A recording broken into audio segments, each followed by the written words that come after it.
Quite a moment for the Brexit party here in Cardiff Bay. They went from 0 Assembly members to 4, just like that. And all of a sudden, this fledgling party has its first foothold in a UK Parliament. How did it happen? Well, at the expense of UKIP. You might recall that UKIP won 7 Assembly seats in 2016. It was a big breakthrough moment for them. And yet, since then, they've been riven by infighting and weakened by defections. And it's from this pool of UKIP dissidents that Nigel Farage came to Cardiff today to unveil his new Brexit party, Welsh AMs, and they become a force in the Welsh Assembly, and leading them will be Mark Reckless, the former Tory MP who defected to UKIP and once elected as a UKIP AM in the Assembly, then defected to the Conservative group and then left the Conservative group to join the Brexit party. Some political odyssey for him, and it's prompted a furious response from some of the parties here who say they've absolutely no democratic mandate to do what they've done.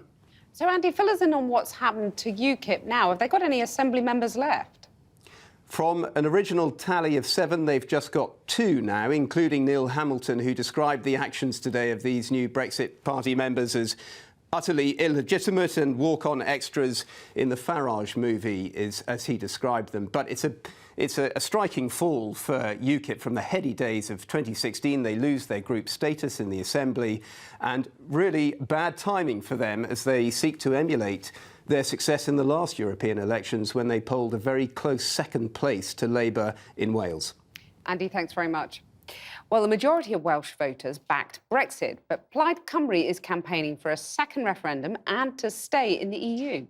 Earlier, I asked their leader, Adam Price, why any Welsh Leave voter should support his party in the upcoming European elections. If people ask me honestly, do I think that ripping Wales out of the heart of Europe would rip the heart out of the Welsh economy, cause devastation to manufacturing, agriculture, the rural economy, etc.? I have to say yes. And it wouldn't cause devastation to rip Wales away from the rest of the UK?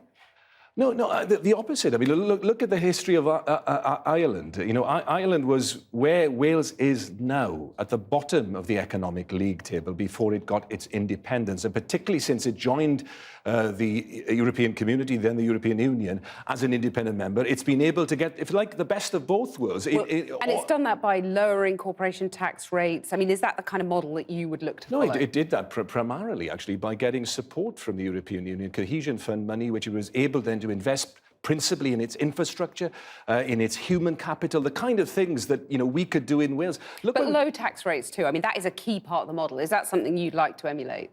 Well, look, I think that, you know, each country must, you know, decide what basket of economic policies it wants. I think particularly in Wales, what we need, you know, we need a Marshall Plan. The European Union at least has provided us with some money, reflecting the fact that we are one of the poorest parts of the EU. What have we had for Westminster over successive generations? We've been completely ignored. Your whole narrative is about the people of Wales being ignored. Aren't you doing just the same to the people who voted for Brexit? You're now saying your vote didn't count. We're going to run it again with a second referendum. No. What I have to say, and I have to say it honestly, is, look, Brexit was the wrong answer to the right question. The right question, absolutely, is how we get economic justice and social change for communities, the length and breadth of Wales that have been left down.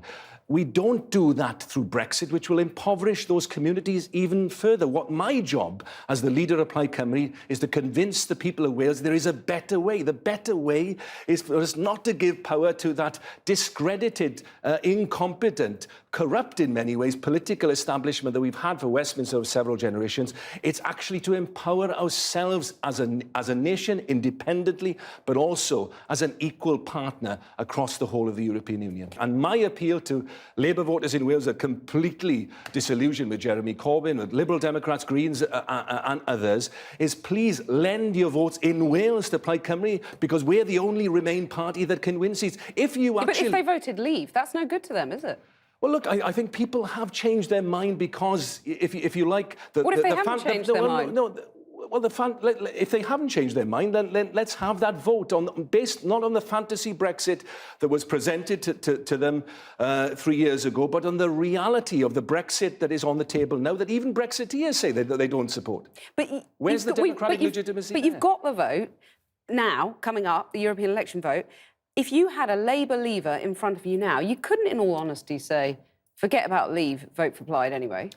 Well, look, my appeal in this election, because it is the European election, is those people in Wales who agree with us that Wales' future is best served by remaining within the European Union. Yeah. You only need the Remain voters. That's your pitch. You're not interested in the Leave absolutely. voters. In the European election, that has to be the centre of it. If the majority of those Remain voters in Wales vote for us, we have the potential to beat the Brexit party in Wales. I know this is a long way in the future, but if you did win an independence referendum, what currency would you have?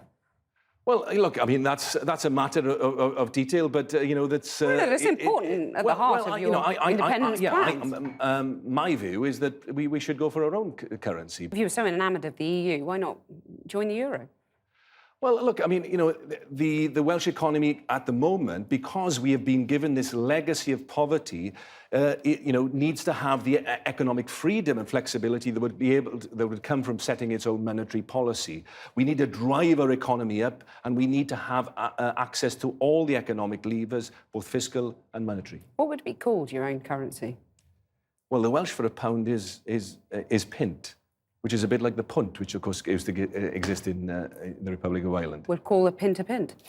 Adam Price, thank you very much. And here is the full list of parties and independent candidates in the European parliamentary elections for Wales.